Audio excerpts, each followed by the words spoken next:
Welcome to the combo section. So, first off, depending on what your opener is and what your opponent is playing will decide on how you interact.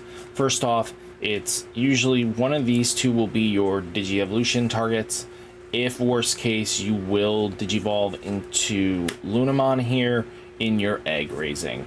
But it really depends on what your openers are. First off, if let's say you have Lunamon, and this is you going first, and your opponent doesn't really have a very interactive first turn, you just play the Luna, dig top 3, and then grab, the 2 pieces you want. There's no real rhyme or reason. You're just gonna grab and then go from there. But if that is one of your combo plays, that's not terrible. If your opponent is very reactive and they can do some shenanigans, the other option is just straight up go Luna plus Wisteria Memory Boost, and then look at the top 3, add whatever target you need. You need Apollo, do you need Luna? You'll lose the Tamer, but with Wisteria, you'll be able to do the normal combo shenanigans as if you slam down a champion or a rookie to kind of just bounce with Luna. Because then on the follow-up turn, you just bring up and you go full combo, and we'll explain that. But this is just the openers that you kind of have options to. And then the final opener that if you have Corona, you do Corona shenanigans, then you have a choice on what Tamers to play down. Usually, ideally, you want to play Ko and Sayo with Corona because then you can do some stuff. But even if you just had to play this Sayo and Ko, this will gain you at least 2 memory off the deal just by promoting up and then doing your normal combo. But there's also this one if they play a friend. This is probably the weaker hard play that you don't want to be playing unless you know they're going to be digging on their board right away. So ideally you want to save Sayo to be played by a Lycus effect. Outside of that, let's get into turn 1 of the setup. So there are other combinations you can do, and that depends on, even if, let's say, this is there is times this might be your combo entry as well, and it's like Corona, play Luna. You're gonna be saving Corona until you hit that Tamer. So since you would grab these 2 anyway and then bottom deck this, you would then basically just be ready for this to die and you lose out on it. So that's just one piece of the pie that you can, and this is probably our weakest opening if we had Corona and Luna. So just be ready for that as an option that can come up, but realize that it's not terrible. If they let the Luna survive, we can do some other shenanigans with it, and depending on how much memory they give us, we'll be in a good spot. But just know that is one of our openings. Now let's get into what a combo play would look like. Let's go with Luna, and as I said, a Wisteria Memory Boost. Our opponent chokes us to 1. Now let's say our opponent chokes us to 1 here. So what can we do, and what leads us into some combos is, let's bring Luna up.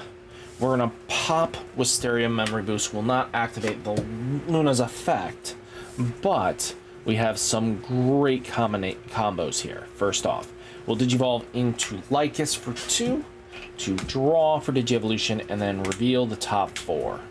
We'll grab, a Light Claw and our Night Claw, and then our Light Fang target. Now we'll Digivolve here with Lycus. Now this will gain us 2 memory with Luna's effect. Now Sunmon activates, we will go into the new Lycusmon for a cost of 1. Now with Lycus's skill, what we'll do is play Sayo and Ko down. Now Sayo and Ko will activate immediately, Digivolve, and then we'll go right into Go Gamamon Gogamon. This thing now draws us both a card, and now we gain that memory back. Now this leads into us now set at 3, which would be basically what our original combo turn is, but this leads into a stronger setup because now you have access to pieces that you weren't really expected to, and then you could easily just go for a Crestmon to draw to, you know, minus stun something, which usually is a good benefit, right?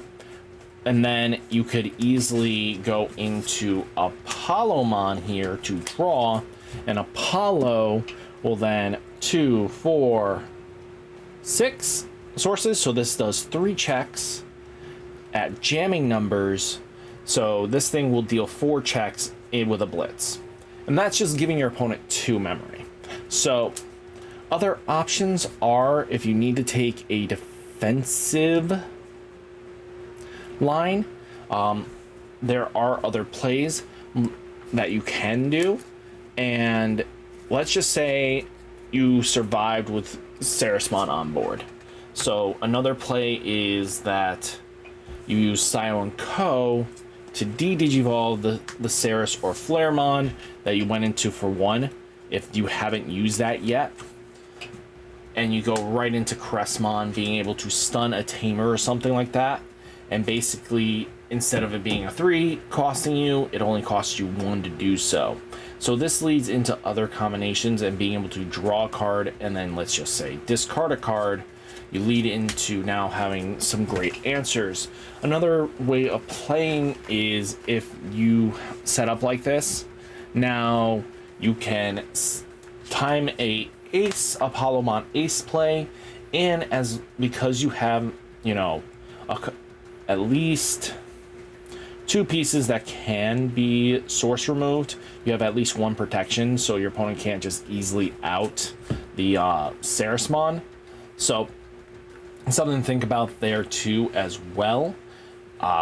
With Apollomon being able to minusing the DP, you just set yourself up. Your opponent now loses interaction, and then you're set up to kind of just deal with whatever your opponent's doing. There are other play lines that you can do. At the end of the day, your Lycus will always be set up to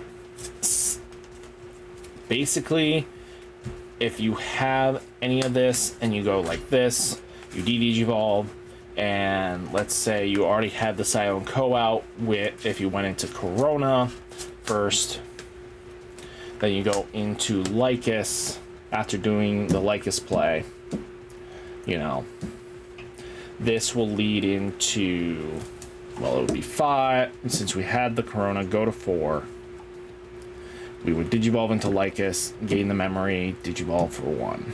So it would cost us that, and then we would play, let's say, Co and Sio, and let's say we had Diana in trash or Apollo in trash to kind of do some janky shenanigans, which is very feasible with this deck.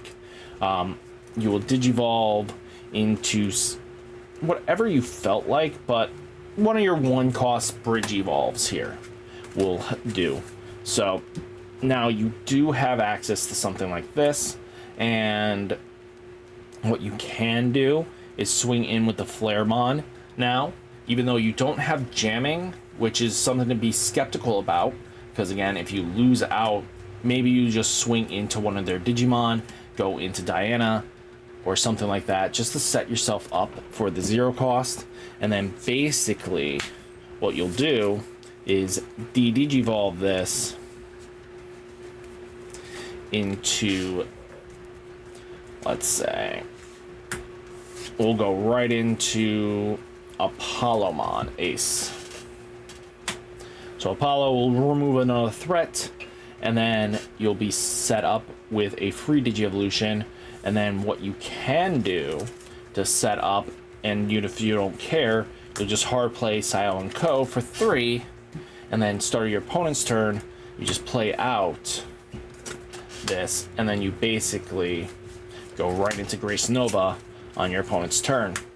So now your opponent has a big threat that has at least mildly decent protections that will stay on board for a bit. And now at end of every turn, you get to, if you already swung with this, get to unsuspend it, and then end of attack, deal damage. So stuff like that does come up.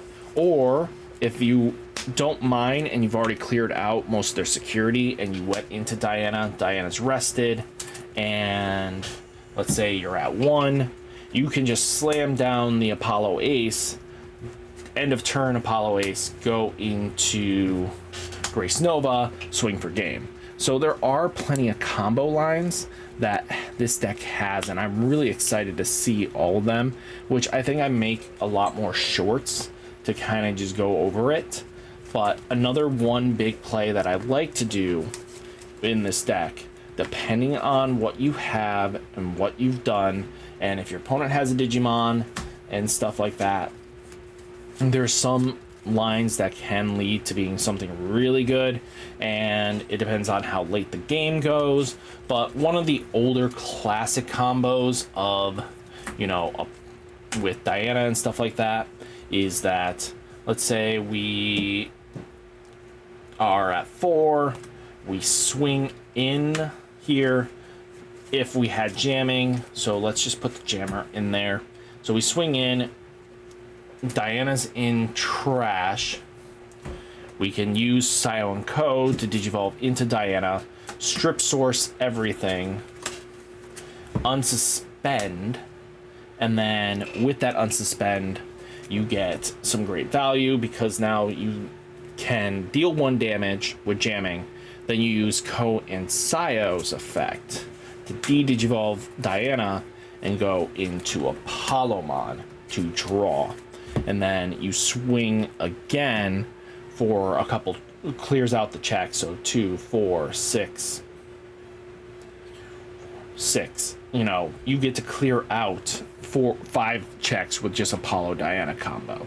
And then basically all you need to do after that point is just do the old hard play Sio and Co for your opponent's turn, putting them to 1, and then you'll basically go right into Grace Nova. And then your opponent has to deal with a Grace Nova that has this good of a protection skill. But all in all, I think we have some great combinations with this deck now, and hopefully you guys enjoyed the video. Hit that like button, hit that subscribe button, stay safe, stay healthy, and I'll catch you next one. Peace.